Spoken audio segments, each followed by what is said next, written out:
32 वर्षांचा प्रदीर्घ अनुभव असलेल्या संगमनेर येथील नयन चष्मावालाला आजच भेट द्या, कारण इथं आहे जिल्ह्यातील पहिलं CNC मशीन।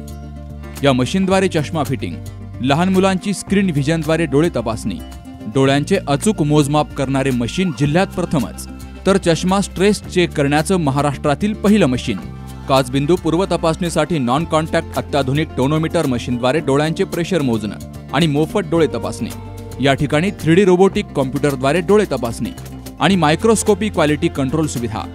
तेव्हा आजच भेट द्या नयन चष्मावाला, जुनी स्टेट बँक जवळ, संगमनेर।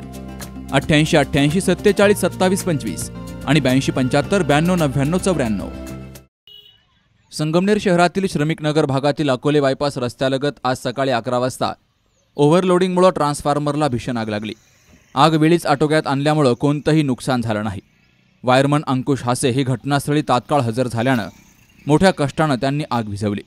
या घटनेमुळे शहरातील अनेक भागातील वीज पुरवठा खंडित झाला।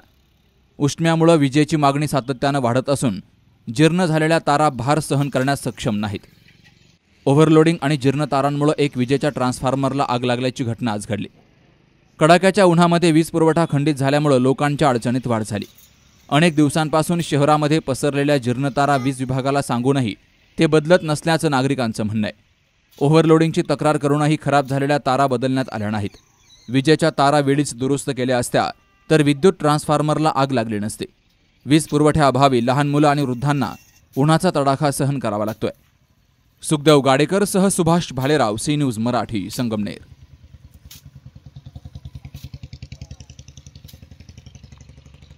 दादा, अरे 7 दिवसावर आले लग्न, सगळी तयारी झाली, पण फर्निचरचं काय? गृहवस्तू भांडार 10 ठिकाणी फिरण्यापेक्षा आपल्याला हव्या असलेल्या वस्तूंच्या हजारो व्हरायटीज एकाच ठिकाणी पाहायला मिळतात, फक्त गृहवस्तू भांडार मध्ये।